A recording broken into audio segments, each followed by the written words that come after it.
Widya Widowati SPDSD selaku Kepala SDN Manungsari 7 yang saya hormati Bapak Ibu Guru Karyawan SDN Manungsari 7. Alhamdulillahirrahmanirrahim, pada kesempatan pada siang hari ini kita bisa berkumpul di tempat ini dalam keadaan sehat walafiat tanpa suatu kurang apapun dalam acara diseminasi budaya positif oleh Ibu Anggraini SPD dan Ibu Ika Anfarmawati SPD SD.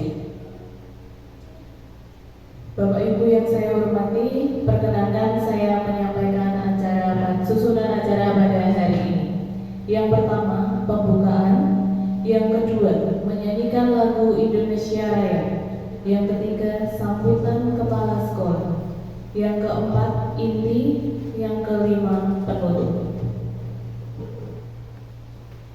Bapak Ibu yang saya hormati, marilah kita buka acara pada siang hari ini dengan berdoa menurut agama dan kepercayaan kita masing-masing. Berdoa dipersilakan.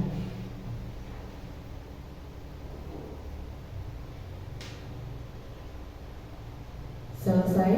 Semoga acara pada hari ini bisa berjalan dengan lancar dan bermanfaat bagi kita semua. Acara selanjutnya menyanyikan lagu Indonesia Raya. Hadirin dimohon berdiri.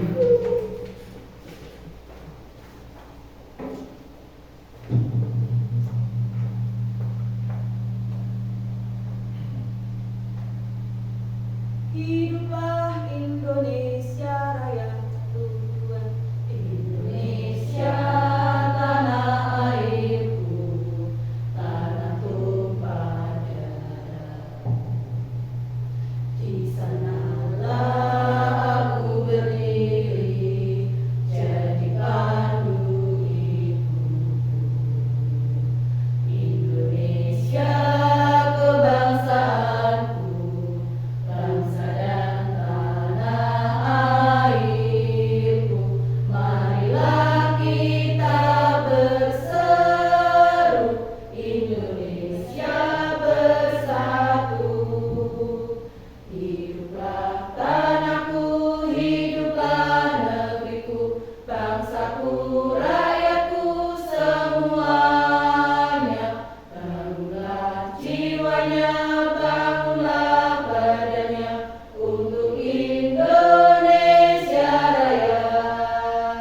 Indonesia Raya, merdeka, merdeka, tanahku, negeriku yang ku cinta. Indonesia Raya, merdeka, merdeka, hiduplah Indonesia Raya. Indonesia Raya, merdeka, merdeka, tanahku, negeriku yang ku cinta. Indonesia Raya, merdeka, merdeka, hiduplah Indonesia Raya.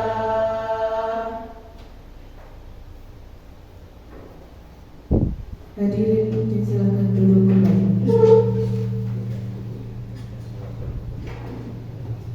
Acara selanjutnya yaitu sambutan kepala sekolah kepada Ibu Sunarindya Widowati SPD SD. Kami persilakan.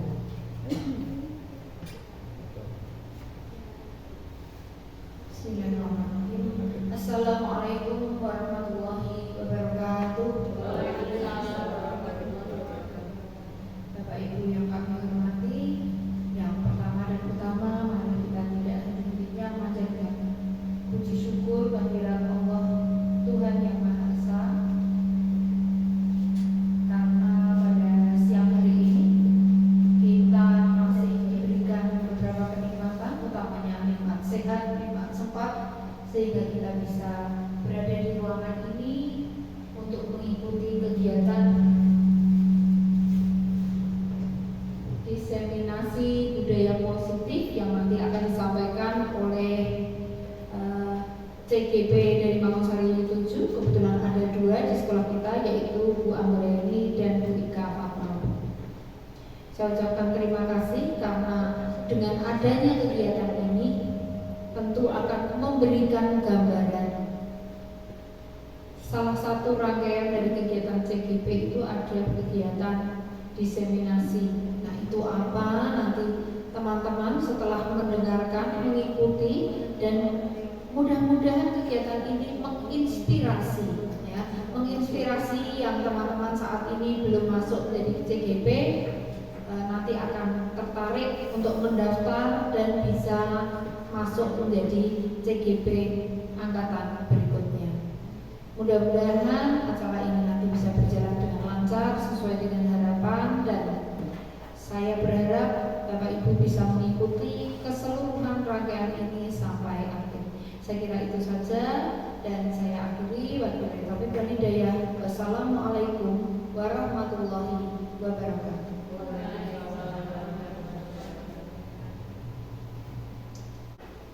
Terima kasih Ibu Witi yang sudah memberikan sambutannya. Tibalah kita di acara yang keempat, yaitu inti yang akan disampaikan oleh Ibu Anggreni SPD dan Ibu Ika Fatmawati SPD SD. Waktu dan tempat kami persilakan.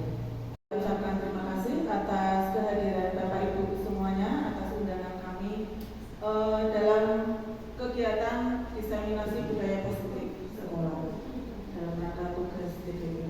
Terima kasih, apresiasi yang setulus-tulusnya dari kami untuk panjenengan semuanya. Untuk materi dari saya yang bagian kedua, lanjutan dari Bu Ika, adalah kebutuhan dasar manusia, kemudian posisi kontrol seorang guru, dan yang terakhir adalah segitiga restitusi.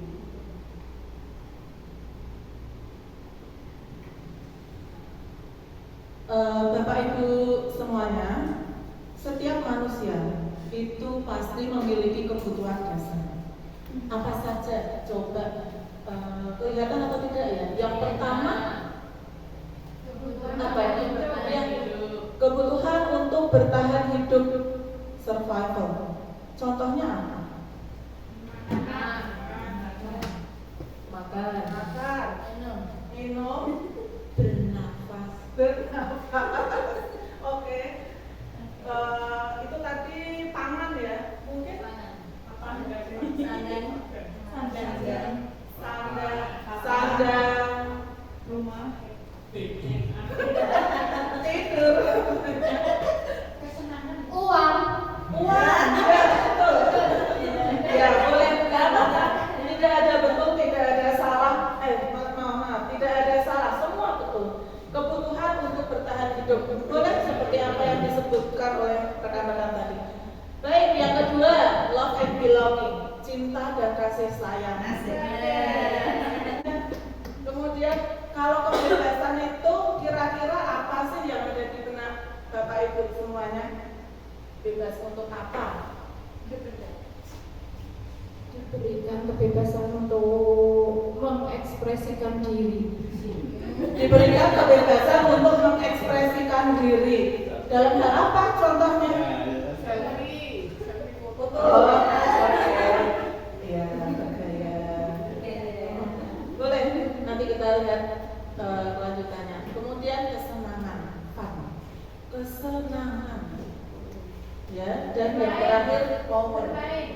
Kekuasaan. Bapak Ibu, saya mau tanya, apakah yang punya kebutuhan dasar ini cuma manusia dewasa seperti kita? Apakah anak-anak juga memilikinya? Pasti. Iya. Boleh lanjut Bu Ika? Nah, coba kita lihat ya. Di sini ada sebuah kasus. Nanti kita lihat satu persatu kebutuhan dasar apa yang melandasi perbuatan itu terjadi. Ibu Ambar, guru wali kelas 2 di SD Pelita Hati, sedang bingung menghadapi ulah salah satu murid di kelasnya yang bernama Doni. Beberapa anak di kelas 2 telah datang kepadanya dan mengeluhkan Doni yang seringkali meminta bekal makan siang mereka dengan paksa. Nah, masalahnya di situ. Nah, apabila Anda menghadapi situasi seperti Ibu Ambar, apa yang akan Anda lakukan? Jangan ke slide selanjutnya dulu. Apa yang akan Bapak Ibu lakukan pertama kali apabila menemukan murid panjenengan berulang seperti ini? Konfirmasi dulu ke doni apakah benar ia melakukannya. Betul, konfirmasi dulu ke doni. Selanjutnya, kira-kira apa lagi? Alasan Doni kenapa kok sering meminta bekal ke teman-temannya. Ya, betul. Konfirmasi dan meminta alasan kepada doni mengapa dia melakukan hal seperti itu. Nah, sebentar, saya mau tebak-tebakan sedikit ya sebelum lanjut ke slide berikutnya. Tadi ada hadiah, itu berarti apa tadi Bu Ika? Kalau ada hadiah itu penghargaan. Reward. Pak Joko minta reward. Oh, penghargaan minta apa? Termasuk apa? Termasuk penghargaan itu yang tidak apa tadi? Tidak mendidik ya, itu motivasi eksternal ya. Berarti kalau nggak ada penghargaan tidak mau menjawab. Oh gitu. Oke. Tidak apa-apa, boleh Pak Joko berpendapat begitu, tidak apa-apa, kita hargai. Nah, sekarang kita kembali ke 5 kebutuhan dasar yang tadi. Kalau kebutuhan dasar yang pertama tadi survival ya, apa tadi? Kebutuhan bertahan hidup. Coba bantu saya, kira-kira alasan doni apabila landasan dasarnya untuk bertahan hidup, kira-kira dia akan mengemukakan alasan apa? Coba. Siapa? Mungkin tadi pagi belum sarapan dan tidak diberi uang saku sehingga dia dalam kondisi lapar. Boleh, terima kasih Bu Ika. Mungkin doni lapar, jadi dia meminta makan siang temannya dengan paksa, tidak diberi bekal uang saku juga. Boleh kita buka slide selanjutnya Bu Ika? Nah, ini. Apabila jawaban doni itu ia lapar dan orang tua tidak membawa banyak bekal makan siang maupun uang saku, maka kebutuhan dasar yang sedang dia penuhi adalah kebutuhan untuk bertahan hidup atau survival, lapar. Jadi apapun caranya, walaupun itu negatif, tetap dia lakukan, walaupun itu melanggar aturan, melanggar norma. Oke, kita lanjutkan ke alasan yang kedua. Tahan dulu, tadi kebutuhan dasar yang kedua itu love and belonging, kasih sayang. Kira-kira dalam benak Bapak Ibu, Doni melakukan hal itu untuk mendapatkan kasih sayang. Alasan apa yang akan dia kemukakan? Kenapa kamu mengambil makan siang temanmu? Alasan dasarnya dia butuh kasih sayang. Itu karena apa coba? Biar apa coba? Jangan. Biar diperhatikan Betul. biar diperhatikan bu guru. Biar diperhatikan Bu Guru. Bagaimana caranya? Iya, dia cari perhatian. Dia rampas makanan milik temannya supaya dilaporkan ke gurunya.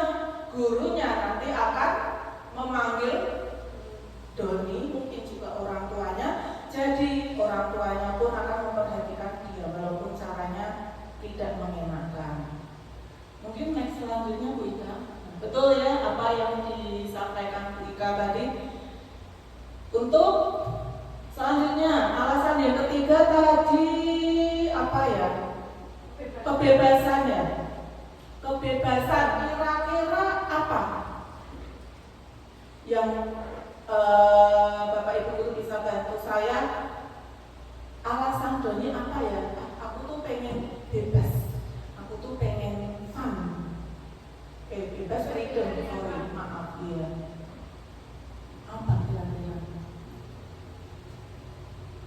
Ada gini-gini, oke kita buka aja slide selanjutnya.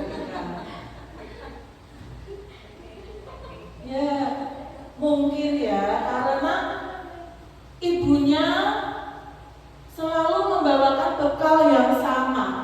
Jadi dia ingin mencoba bekal milik temannya yang beraneka ragam. Cuma caranya tidak bagus. Ya. Bosan dia dengan bekal milik miliknya sendiri. Jadi saya mau coba punya teman yang lain, cuman dia asal comot. Nah, hal itu gak bagus. Oke, selanjutnya kebutuhan akan kesenangan. Dia itu cuma pengen fun-nya saja.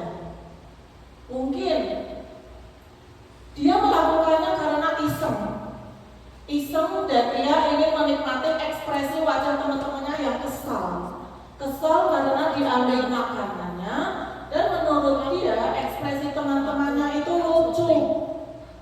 Ya, ketika teman-temannya jengkel, dia justru senang sudah bisa bikin jengkel temannya. Itu kebutuhan akan kesenangan.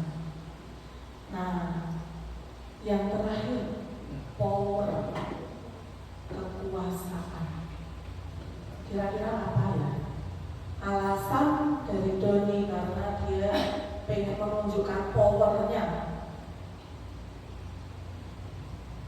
Ada? Takuti teman-temannya. Ya dianggap masking, jadi ditakuti teman-temannya. Oh, biar dia dianggap mas geng, ketua geng, seorang yang super power ya. Oh, iki lho aku. Sopo to sing wani melawan aku. Nah. Boleh Bu Ika? Selanjutnya, iya.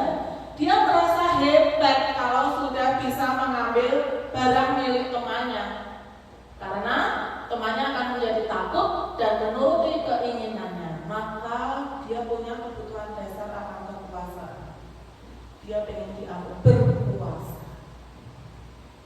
Itu yang terjadi di sekitar kita. Mungkin anak-anak kita yang sering kita cap nakal, yang sering kita cap banyak polanya, banyak tingkahnya.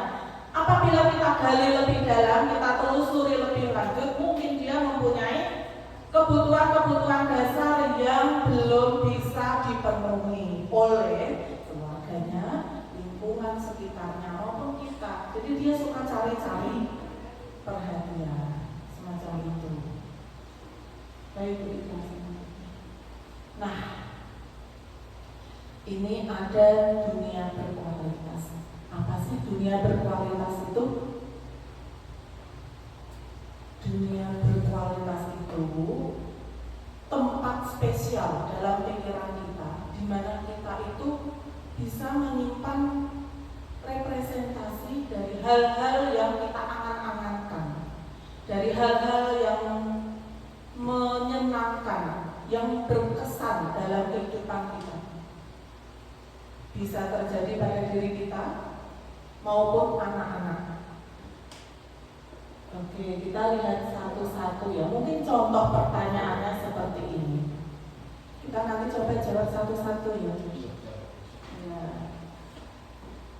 Dalam dunia berkualitas Bapak Ibu semuanya, saya mau bertanya ke satu orang dulu. Satu orang, satu pertanyaan saja.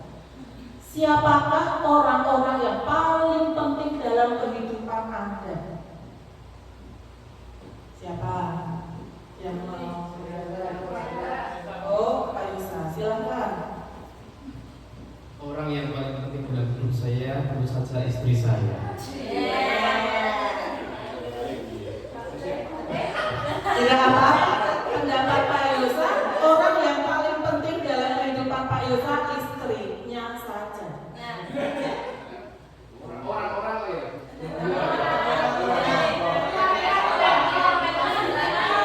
Oh, kalau itu kan orang-orang jadi istri dan anak gitu, dan bahkan keluarga. Terima kasih Pak Yusa. Keluarga, intinya keluarga.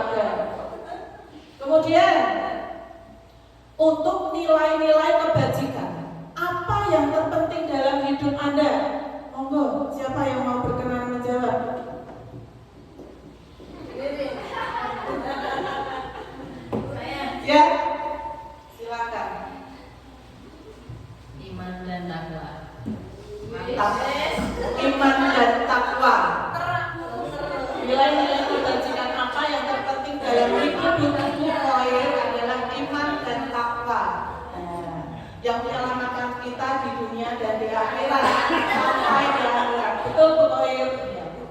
Ketiga, apabila Anda menjadi orang yang ideal karakternya atau sifatnya, apa yang paling Anda inginkan pada diri Anda, karakter dan sifat apa supaya Anda menjadi orang yang ideal menurut Anda sendiri? Rendah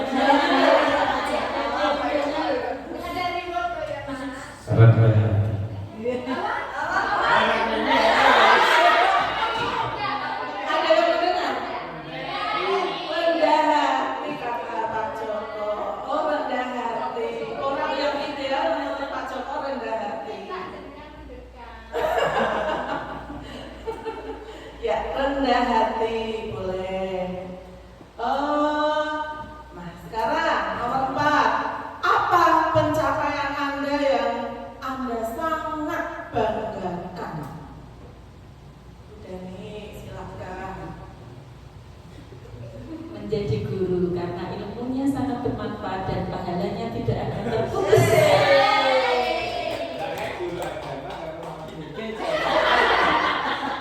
Ya, menjadi guru adalah pencapaian yang sangat membanggakan karena pahalanya tidak akan terputus ya. Mungkin ya, salah satu tangan dari anak-anak kita itu mungkin kelak yang akan menarik kita ke surga.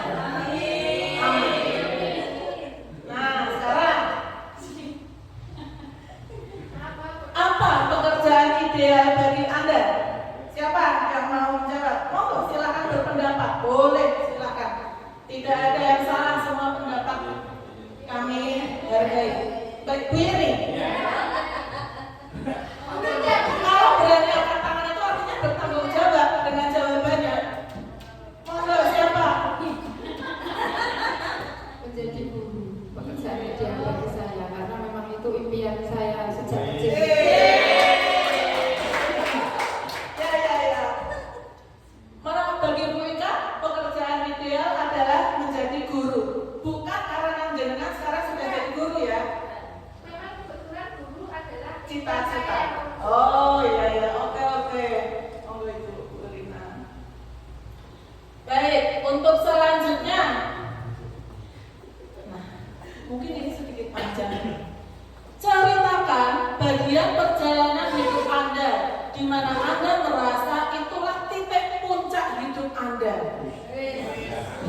Ayo, siapa berani bercerita? Singkat, padat, jelas saja, nggak usah panjang-panjang. Monggo silakan berpendapat.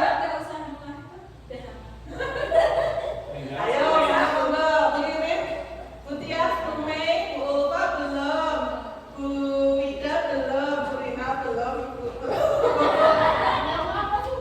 Oh iya, tadi Bu. Monggo siapa yang mau mendokter boleh, silahkan.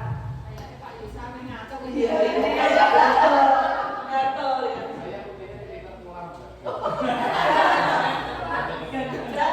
Jangan dibalik pertanyaannya. Ya, kalau titik terpuncak mungkin belum ya karena mungkin saya masih muda. Tetapi hal yang membanggakan di perjalanan hidup saya itu saat saya menerima SK CPNS yang pertama, yang kedua saat menerima surat nikah. Itu hal yang paling membanggakan di hidup saya. Berarti ada dua puncak ya. Ada dua puncak ya, betul. Oke, terima kasih Pak Yosa. Setiap orang punya titik puncak masing-masing. Dan ini karena cuma satu kesempatan, biar kita tahu punya Pak Yosa saja. Yang terakhir, apa yang paling bermakna dalam hidup Anda? Ding dong. Apa yang paling bermakna dalam hidup Anda?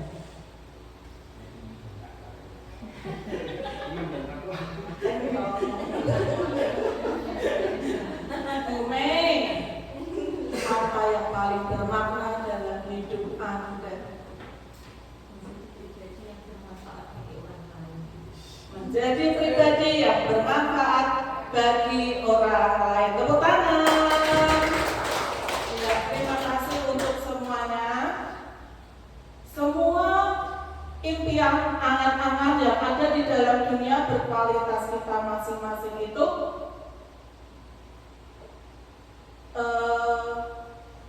menjadi tempat ternyaman kita untuk tinggal. Harapannya lingkungan di sekitar bisa mewujudkan satu persatu, termasuk apa yang ada dalam dunia berkualitas milik anak-anak. Entah mereka punya impian atau anak-anak apa. Harapan mereka pasti kita guru-guru bisa menjadi bagian dari terwujudnya impian mereka. Insya Allah. Untuk selanjutnya, monggo Bu Ina. Nah, ini 5 posisi kontrol guru. Seperti yang sudah disampaikan Bu Ika tadi, sudah sempat disinggung, kita akan membahas lebih dalam. Ada 5 posisi kontrol guru. Yang pertama, penghukum, pembuat merasa bersalah, teman, pemantau, dan manajer. Sebelum kita memutuskan kita nanti ada di posisi yang mana, mari kita lihat contohnya satu persatu sampai kita nanti menguliknya. Monggo Bu Ika yang pertama. Kita lihat dulu.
Baik, dari video yang pertama ini kita bisa lihat ya, sambil kita merefleksi, pernahkah kita berada di posisi bu guru itu? Tidak. Alhamdulillah, apabila tidak pernah. Ya, untuk slide selanjutnya Bu Ika, kita kupas satu-satu.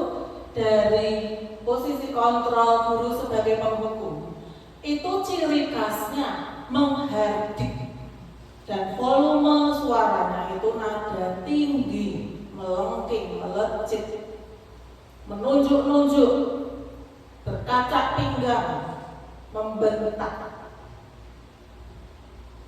merepet mungkin ya suaranya. Dan cirinya, hukumannya bisa fisik ataupun verbal. Nah, dampak yang dirasakan oleh murid yang menerima hukuman, menerima perlakuan dari seorang guru yang memposisikan dirinya sebagai penghukum apa? Anak bisa menjadi seorang pendendam dan bisa jadi tidak akan menyukai guru atau mupel tertentu. Ya. Pernah ada langsung juga dulu ada cerita seperti itu. Zaman dulu. Saya kira kalau sekarang sudah tidak ada ya yang model seperti itu. Ya. Boleh kita lanjut ke video selanjutnya Bu Ika. Kalau ini adalah posisi kontrol guru membuat merasa bersalah.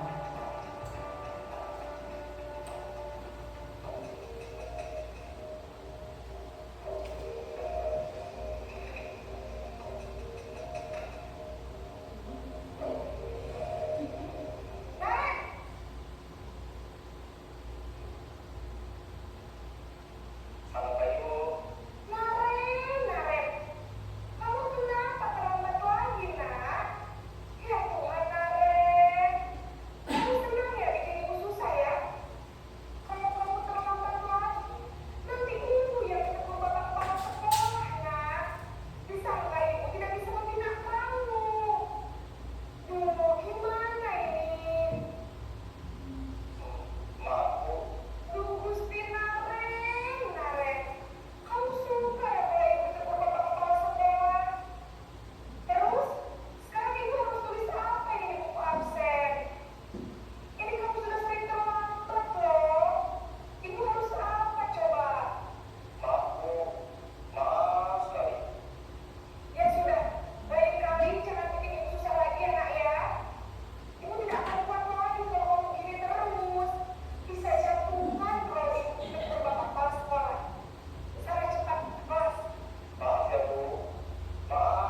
Guru bersuara lembut namun menyalahkan muridnya. Ya, mendayu-dayu suaranya, melasi. Kemudian guru menyatakan kesalahan kepada murid, seolah guru itu yang menderita. Nah, dampaknya apa? Seperti Naren tadi, murid jadi merasa sangat bersalah kepada gurunya. Dan bisa jadi yang paling parah, dia bisa menarik diri dan rendah diri. Karena sudah membuat gurunya menderita, takut dimarahi sama kepala sekolahnya. Seperti itu. Sambil merefleksi, pernahkah kita menerima perlakuan seperti ini dulu waktu kita sekolah mungkin, atau mungkin kita pernah melakukan hal itu? Kita sambil merefleksi. Baik, kita lanjut ke video ketiga Ika. Posisi guru sebagai teman.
Kalau menurut Bapak Ibu, posisi guru sebagai teman itu cocoknya diterapkan di kelas berapa atau di fase apa?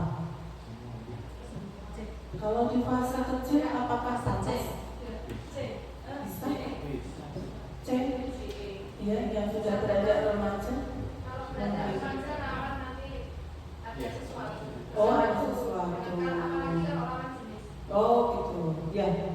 Iya, betul juga ya. Kalau ya gurunya dan siswanya berlawanan jenis. Oke, kita lihat satu-satu aplikasinya. Kelas 6 keren. Karena memposisikan diri sebagai teman, jadi guru itu bersikap ramah, cenderung bersenda gurau seperti bestinya untuk menghangatkan suasana. Tapi ada dampaknya, bisa jadi murid itu nanti bergantung pada satu orang itu tempat dia berlindung. Kemudian murid juga bisa menjadi tidak mandiri, mungkin karena terlalu dilindungi sama temannya itu yang notabene gurunya. Gitu ya kira-kira. Kita lanjut Bu Ika, pemantau.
Kita lihat cirinya Bu Ika.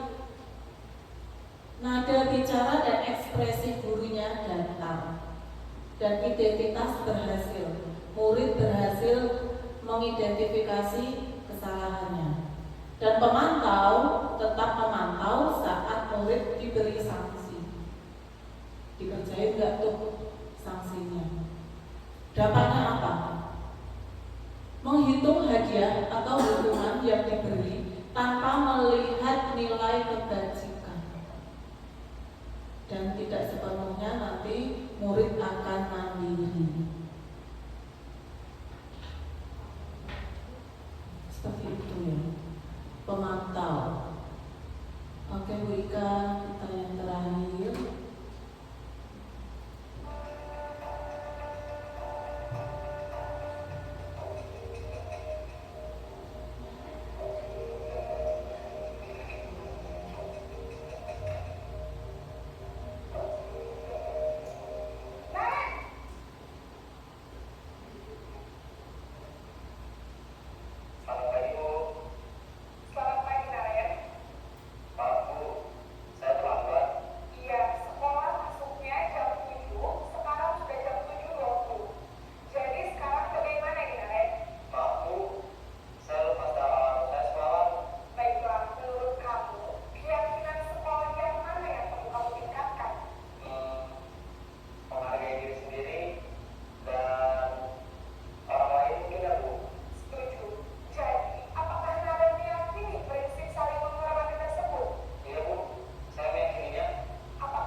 Posisi manajer, kita lihat ciri dan dampaknya.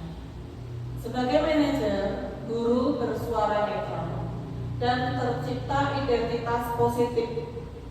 Anak memahami kekeliruannya di mana, kemudian guru mengajukan pertanyaan pun bermakna dan akan menumbuhkan karakter baik dari anak tersebut.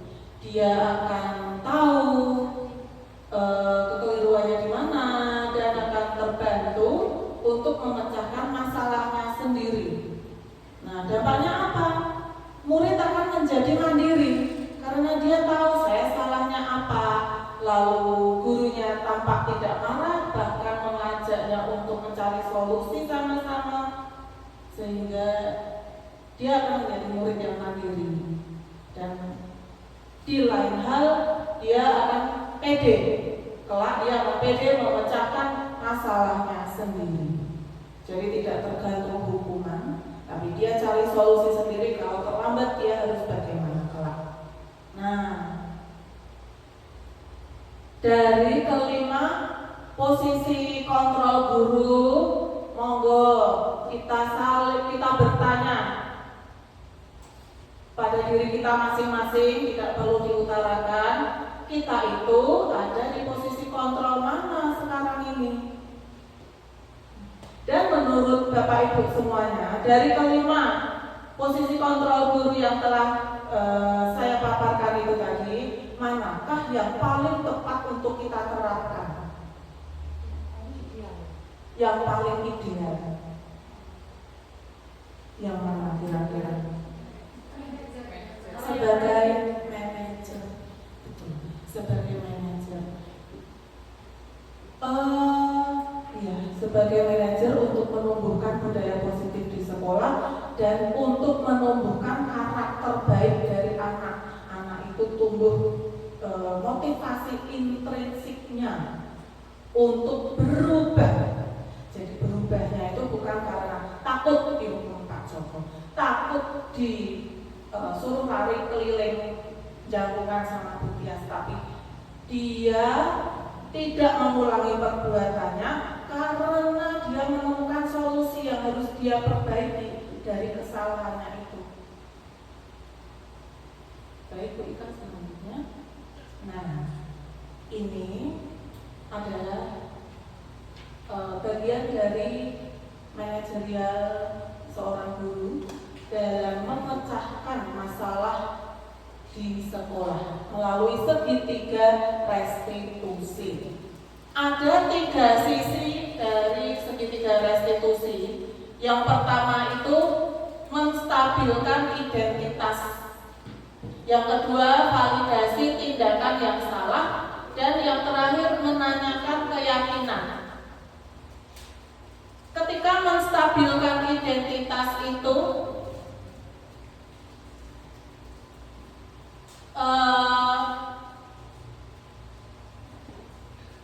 kalimat pertanyaannya, ya, gabungan menstabilkan identitas itu, contohnya misalnya, semua orang pernah melakukan kesalahan yang sama. Tidak hanya kamu, Bu Iin juga pernah melakukan hal yang sama. Mungkin terlambat datang ke sekolah. Bu Iin pernah terlambat datang ke sekolah. Tidak apa-apa, itu manusiawi karena di jalan macet atau bangunnya kesiangan. Tidak masalah. Nah, normalisasikan, bukan normalisasikan ya, stabilkan identitas supaya anak itu tidak merasa bersalah bahwa semua orang pun pernah melakukan kesalahan yang sama. Nah, selanjutnya kita validasi tindakan yang salah itu. Kamu tentu punya alasan mengapa melakukan hal itu. Ya, tidak serta-merta langsung dihukum, jebret, lari kamu keliling lapangan, musik di sana atau nyapu halaman. No, tidak ya. Tapi kita lihat dulu tuh, kenapa dia melakukan hal itu. Nah, ada nggak cara yang lebih efektif untuk mendapatkan apa yang kamu butuhkan? Nah, setelah itu, setelah anak mengemukakan alasannya, kita tanya seperti apa yang dilakukan Bu Guru tadi kepada Naren di manajerial tadi. Di kelas itu sudah ada keyakinan kelas. Nah, kira-kira apabila kamu melakukan hal itu, keyakinan kelas apa yang sudah kamu langgar? Kita sudah bersepakat. Nah, kira-kira kamu melanggar yang mana? Nah, setelah anak mengungkapkan, saya melanggar, tidak menghargai sesama, apa solusinya? Ajak anak untuk mengemukakan solusinya sendiri, untuk mengeluarkan jalan keluarnya sendiri. Nah, bila anak bisa mengemukakan sendiri solusinya, pasti dia nanti akan melaksanakannya dengan betul. Karena itu keluar dari mulutnya sendiri, dari internalnya sendiri. Nah, itulah yang disebut ada perubahan karakter. Ada perubahan karakter seperti dari pemahaman segitiga restitusi di slide selanjutnya, bahwa restitusi itu proses kolaboratif dari murid dan guru atau lingkungan sekitarnya yang mengajarkannya untuk mencari solusi untuk masalah dan membantu murid berpikir tentang orang seperti apa yang mereka inginkan itu. Mereka itu pengen menjadi orang yang seperti apa dan bagaimana mereka harus memperlakukan orang lain, ya, seperti itu. Mungkin selanjutnya kita. Nah, kita lihat ciri-ciri restitusi. Yang pertama, restitusi itu bukan untuk menebus kesalahan orang, tapi untuk belajar dari kesalahan itu sendiri. Tidak apa-apa kok terlambat, tapi kamu harus belajar dari kesalahan itu. Kemudian untuk memperbaiki hubungan. Dan restitusi itu bukan paksaan, tetapi tawaran. Ditawarkan, kamu maunya jadi orang seperti apa? Lalu kamu harusnya bagaimana? Kemudian restitusi itu menuntun untuk melihat ke dalam diri. Dipulik itu karakter baiknya itu sampai keluar, sampai sadar. Kemudian restitusi itu mencari kebutuhan dasar yang mendasari tindakan. Seperti tadi di posisi kontrol, di kebutuhan dasar tadi, kita bisa mencari tahu, bisa menggali landasan yang membuat seseorang itu melakukan suatu perbuatan. Nah, kemudian restitusi diri itu adalah cara yang lebih baik daripada sekedar memberi hukuman atau sanksi. Dan fokus pada karakter, bukan tindakan. Restitusi menguatkan dan fokus pada solusi. Dan restitusi mengembalikan murid yang berbuat salah kepada kelompoknya supaya dia bisa diterima di kelompoknya.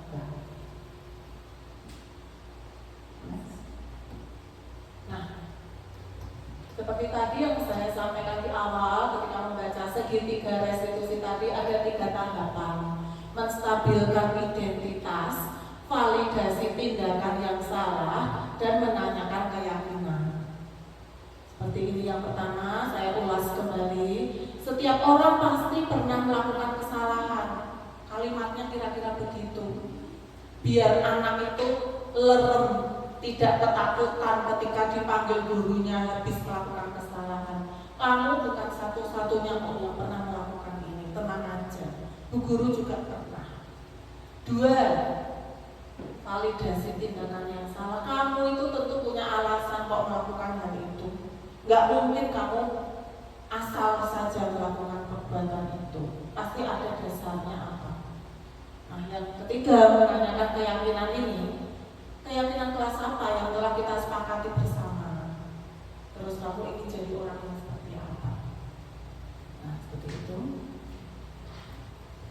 Nah, ini contoh video restitusi yang saya buat. Dan video ini, adegan pertama ini kenang-kenangan dari almarhum Pak Jom. Beliau yang mengambilkan gambar ini. Jadi betul saya sungguh terkenang di hari Jumat terakhir beliau hadir itu. Saya terbantu sekali merusui Pak Jom. Ternyata itu pertemuan terakhir kamu. Boleh? Loh, tolong diputarkan dulu Bu Ika. Kita pura-pura bermain telat-telatan. Suaranya nggak muncul ya. Ini ceritanya Atar itu terlambat masuk sekolah. Dia minta maaf, permisi, boleh nggak Bu saya masuk? Oh boleh, silakan. Lalu dia saya ajak duduk di kantor, saya melakukan segitiga restitusi. Dia kira-kira itu saya bertanya kepada Atar, kenapa kok terlambat datang ke kelas, ke sekolah?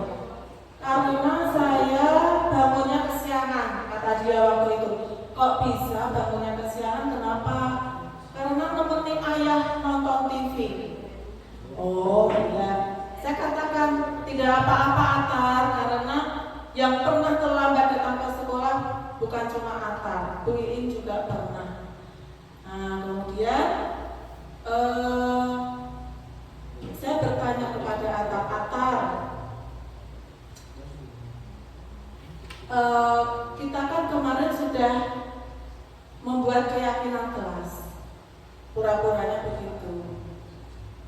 Keyakinan kelas apa yang sudah Atar langgar dengan berangkatnya terlambat seperti ini? Dia bilang, datang sekolah terlambat Bu. Iya, datang sekolah terlambat itu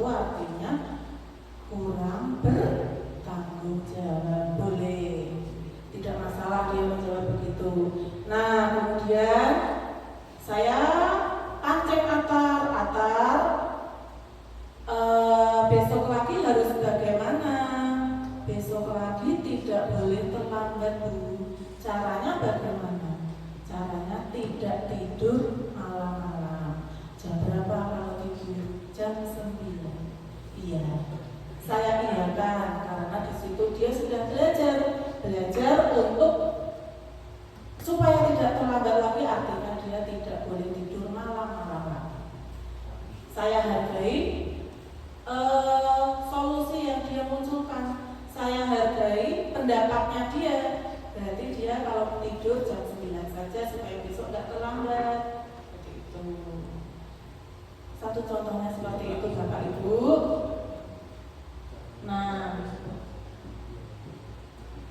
terima kasih, tapi saya masih punya satu. Kan kalau ini tadi kan saya menyampaikan teorinya. Nah, ini saya ingin kita berpraktek melakukan restitusi. Ada nanti yang berpura-pura sebagai guru dan ada yang berpura-pura sebagai murid. Bersedia Bapak Ibu? Mungkin tidak semuanya bermain. Nanti ada sebagian yang menjadi observer. Kita hitung dulu ya. 1, 2, 3, 4, 5, 6, 7, 8, 9, 10, 13.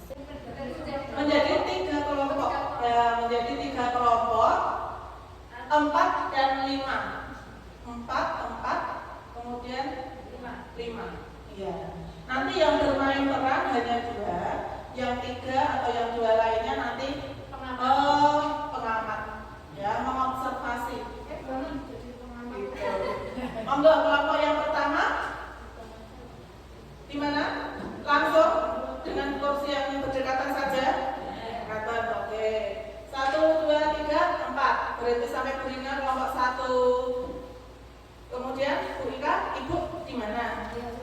Ibu dengan Bu Ika Hid, Ibu Mbak Wida, Bu Ulfa, dan yang kelompok 3 Bu Mei, Bu Tias, Bu Ririn, Pak Joko, Pak Yosa. Ya. Di sini sudah ada petunjuknya. Silakan panjenengan pelajari dulu. Oh, sama kok. Sama. Kasusnya B sama. Ini sebagai murid, ini panduan sebagai murid. Ini sama kasus B, menempatkan diri sebagai guru. Jadi nanti, ya, ketika panjenengan nanti berpraktek menjadi guru, sudut pandang jenengan ini. Contoh, keyakinan kelas, ya, keyakinan kelasnya di sini sudah ada tulisannya. Kemudian nanti tugas Anda sebagai guru untuk kasus B apa sudah ditulis di sini. Kemudian contoh variasi kalimat tahap pertama menstabilkan identitas Anda, contohnya sini. Tahap kedua pun ada, ketiga ada. Begitu. Jadi kasus yang tertulis di guru maupun di murid itu intinya sama, tapi dari sudut pandang ini guru dan ini murid. Nanti akan gaduh ketika dialog itu terjadi.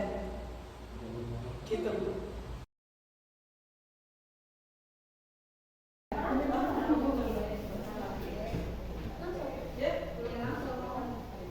Amira, baru apa kamu? Baru lihat hasil ulangan. Kamu dapat nilai berapa, Amira? Aku dapat nilai 60 A. Kamu dapat berapa? Yeay, apik ngonku. Aku tak senang puluh.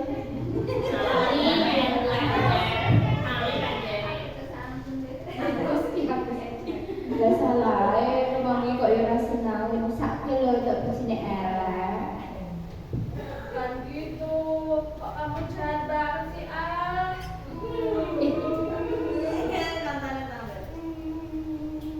Loh, Amin kenapa nangis?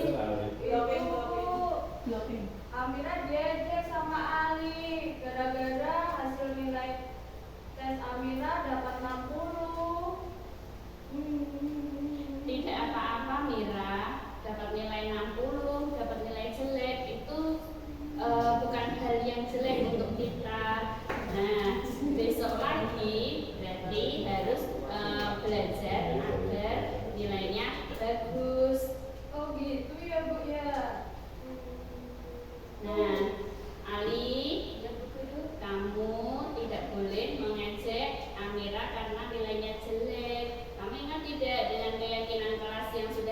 buat.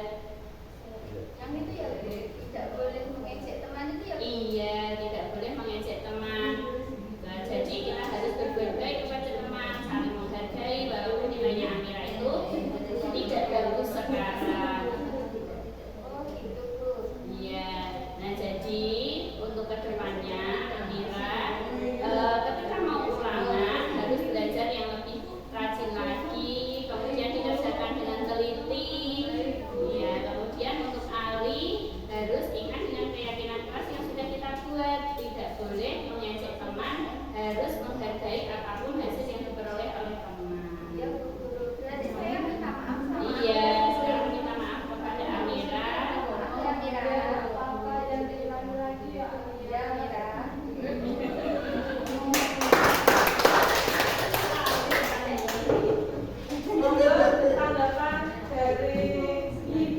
Tanggapan dari observer kasus A. Terima kasih setelah kelompoknya Amira menampilkan apa yang harus disampaikan tadi.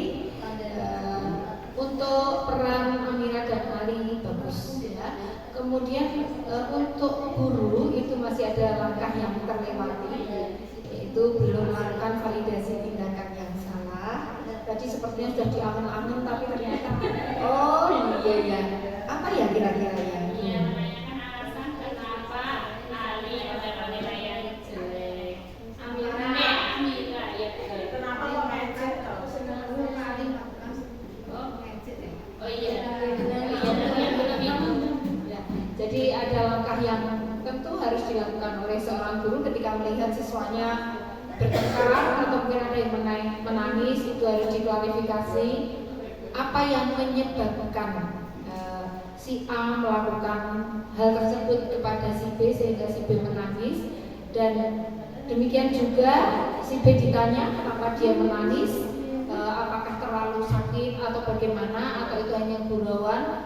Kalau hanya kalau hanya sekedar candaan yang sepertinya tidak harus sampai menangis, ya anak jangan dimanja, jangan dibiarkan cengeng sehingga wah sedikit-sedikit dilindungi. Anak kalau terlalu dilindungi itu nanti tidak mandiri. Jadi memang perlu dua-duanya diklarifikasi kalau menurut saya seperti itu. Terima kasih.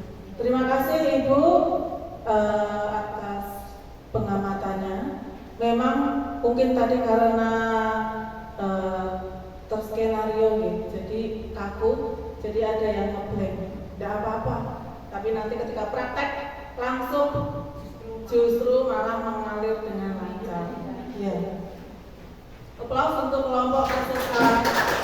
Baik, yang terakhir adalah kasus B.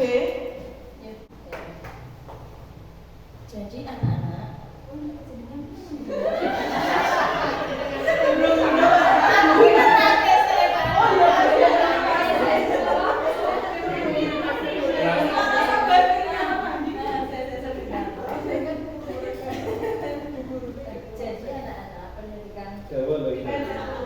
Jelasinnya coba deh. pendidikan kemarin ya, nanti ketika kita sampai di lokasi kalian tidak boleh berpencar-pencar. Jadi perhatikan baik nanti di sana perintahnya. Ya, kenapa kita? Oh iya, boleh kita ya. Baik, bukan lanjutkan kembali. Di sana nanti itu banyak teman, banyak orang dari sekolah-sekolah lain. Jadi nanti kalau di sana itu pesan pemain tidak boleh jadi anak yang dominan, ya. Nah, coba nanti di sana itu ya kamar mandi lagi. Oh ya silakan. Baik. Jadi nanti kita di sana akan melakukan sesuatu hal yang seru. Yang namanya surprise itu pasti di sana nanti baru berita. Sudah kita? Sudah ya. Kita ketinggalan beberapa informasi, nanti bisa tanya temannya. Nah, nanti Bu Wair akan membagi kalian menjadi beberapa kelompok. Yang jadi ketua berarti nanti akan menerima sebentar ya. Iya. Nah, jadi anak-anak tugas yang Bu Wair berikan nanti coba dicek dulu bersama Ya duduk. Nah, ini Bita. Coba kamu ke meja buka sebentar ya. Yang lainnya coba anggota kelompoknya dikumpulkan dulu. Bita, engkau lihat ini. Kamu dari tadi kok beberapa kali mondar mandir ke kamar mandi. Kenapa ya? Perutnya sakit Bu. Perutnya sakit. Perutnya sakit. Kenapa Pak? Kenapa kok kamu merasa perutnya sakit kok terus-terusan? Nggak tahu, tiba-tiba mulus gitu terus pengen ke kamar mandi. Oh. Enggak, aku beneran ya. Oh iya. Tapi kamu tidak bawa. Enggak, ini sakit kok. Apa sekarang Bu Koir coba periksakan ke puskesmas? Jangan. Apa Bu Koir periksa dulu ke kamar mandinya? Jangan juga. Tidak apa-apa. Sudah sembuh kok. Oh, sudah sembuh. Benar. Tidak ada rasa mau ke kamar mandi lagi. Enggak. Tidak apa-apa kita. Kesepakatan kelas yang sudah kita buat itu kan salah satunya kita itu harus bersikap positif ya. Contohnya kalau melakukan sesuatu kan ya harus mengutarakan alasannya dengan benar, atau sikap positifnya apa? Jujur. Betul sekali. Dan kita itu tidak perlu takut mengakui apa tadi alasannya. Kenapa? Karena Bu Koir sendiri itu juga pernah begitu kita waktu kecil itu ke kamar mandi terus. Kenapa ya kok ke kamar mandi terus? Bu Koir bertanya sama Bapak Ibu. Bu Koir menyatakan dengan yang jujur. Coba kita. Sekarang Bu Koir tanya sekali lagi. Kamu itu tadi ke kamar mandi mondar mandir itu kenapa sebetulnya? Ditanya sakit apa enggak sakit. Ditanya sakit apa katanya sakit. Tapi ditanya alasannya enggak memberikan alasan. Atau mau diperiksa enggak mau. Mau dilihat Bu Koir ke kamar mandi enggak mau. Nah, coba sekarang Bu Koir tanya sekali lagi. Sebetulnya tadi itu kenapa tadi kan? Ya Bu, tadi itu memang pertama itu benar-benar sakit perutnya. Terus yang kedua pengen kamar mandi lagi soalnya bosan di kelas Bu Koir biasanya gitu-gitu terus, nggak ada gambar-gambarnya, nggak ada permainannya, nggak nyanyi-nyanyi ya. Kan bosan kan, terus izin ke belakang gitu. Ternyata boleh sama Bu Koir. Oh ya. Ya Bita. Seperti itu mau kamar mandi karena hanya sekedar mencari apa namanya hiburan itu.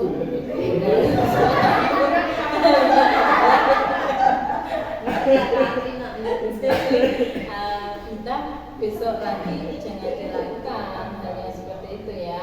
Kita melaksanakan keyakinan kelas yang sudah kita buat gitu. Ya Bu, maaf ya Bu Koir, besok lagi kita akan berusaha menjadi murid yang disiplin, yang jujur sesuai dengan keyakinan kelas yang sudah kita buat.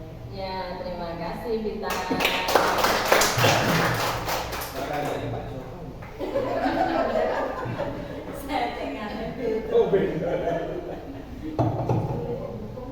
Terima kasih Ibu. Ternyata SD Mangasari 7 punya potensi jadi artis.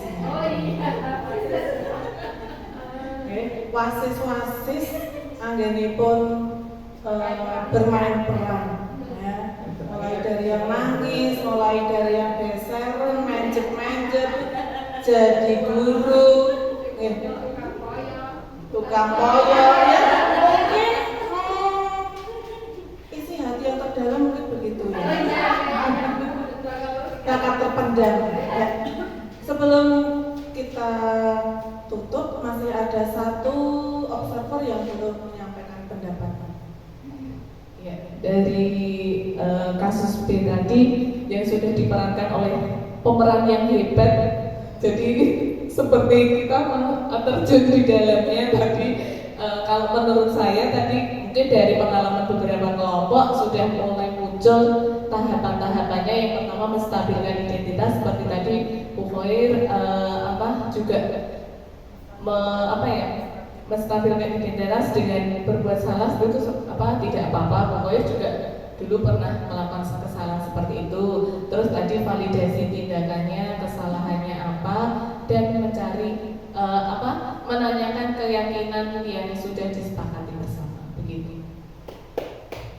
Terima kasih semuanya, Masya Allah, luar biasa sekali. Baik, dengan selesainya laporan dari observer kasus terakhir ini, berarti saya dan Bu Ika pun telah tunai menyelesaikan tugas kami. Segala kekurangan yang kami lakukan tentunya tidak kami sengaja, kami masih belajar sangat-sangat perlu banyak sekali latihan.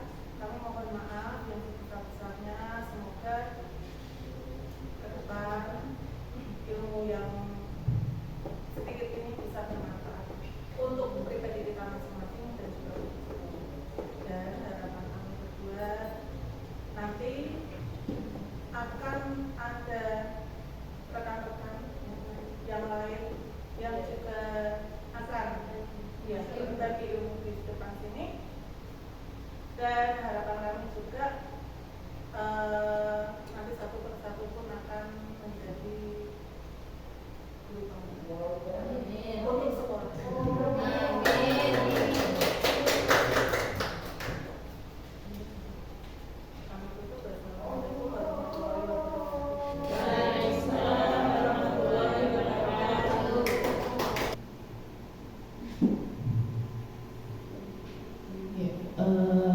Demikian acara pada hari ini Bapak Ibu ya. Mari kita tutup acara pada siang hari ini dengan berdoa menurut kepercayaan kita masing-masing. Berdoa dibersihin.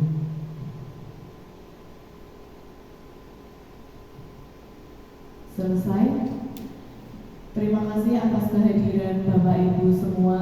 Saya di sini selaku pembawa acara mohon maaf jika penyampaian saya ada tutur kata atau perbuatan yang kurang berkenan di hati Bapak Ibu sekalian. Saya mohon maaf setulus-tulusnya. Wassalamualaikum warahmatullahi wabarakatuh.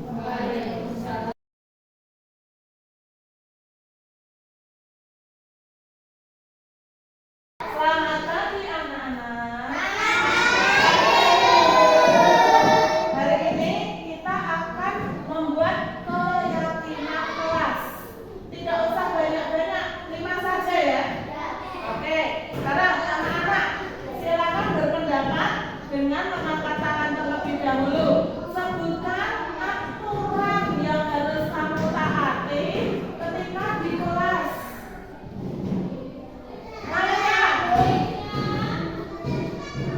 Apa? Jaga sikap. Oke, bikin tulis. Jaga sikap. Ada lagi kata? Yang keras.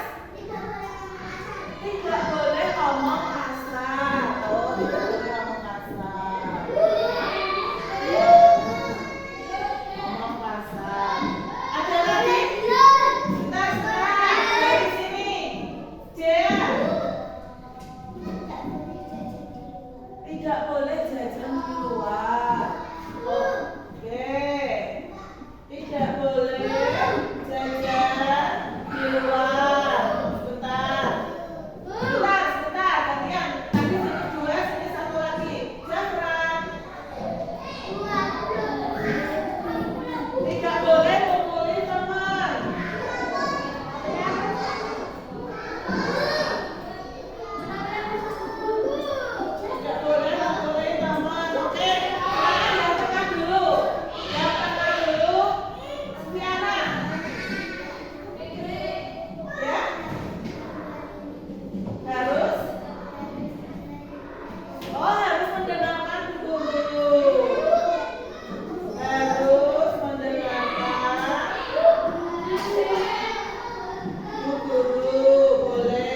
Dera, silahkan. Tidak boleh senggol-senggolan. Satu lagi. Nisha?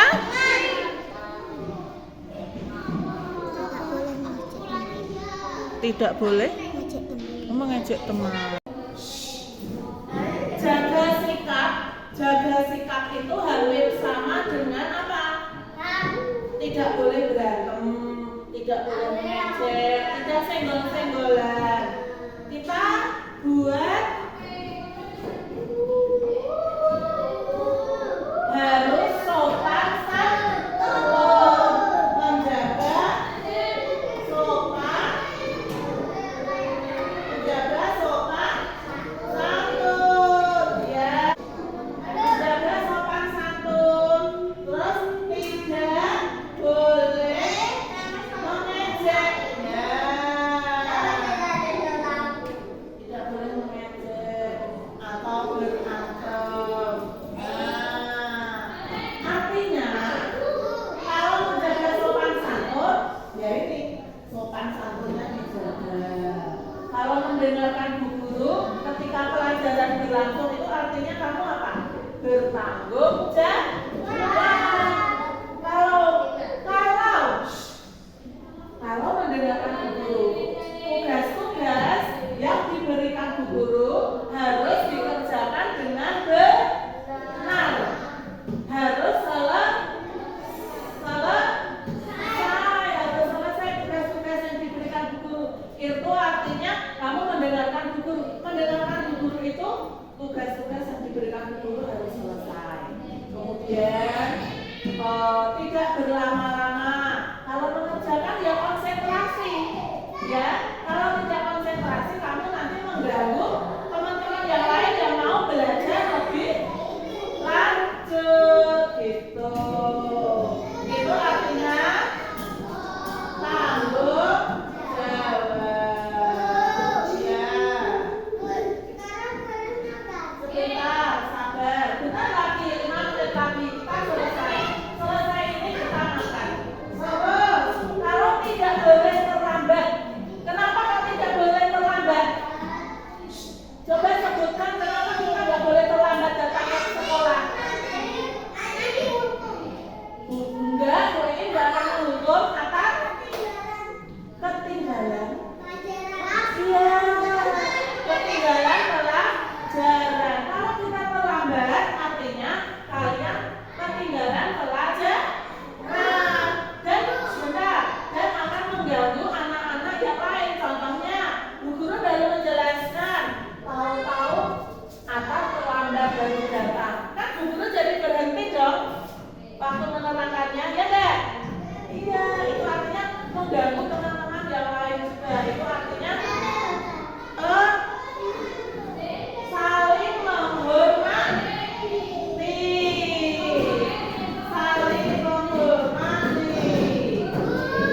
ya. Oh iya, tidak boleh membolos juga. Tidak boleh membolos itu artinya tanggung jawab, disiplin, ya.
Selamat siang, perkenalkan saya Yeni Susilowati SPD, saya guru kelas 5 di SD Negeri Mangunsari 7. Pengalaman saya setelah mengikuti diseminasi budaya positif yang dilaksanakan oleh Ibu Anggraini, saya jadi tahu apa itu budaya positif dan bagaimana cara penerapan segitiga restitusi dalam pembelajaran yang akan dilaksanakan di sekolah.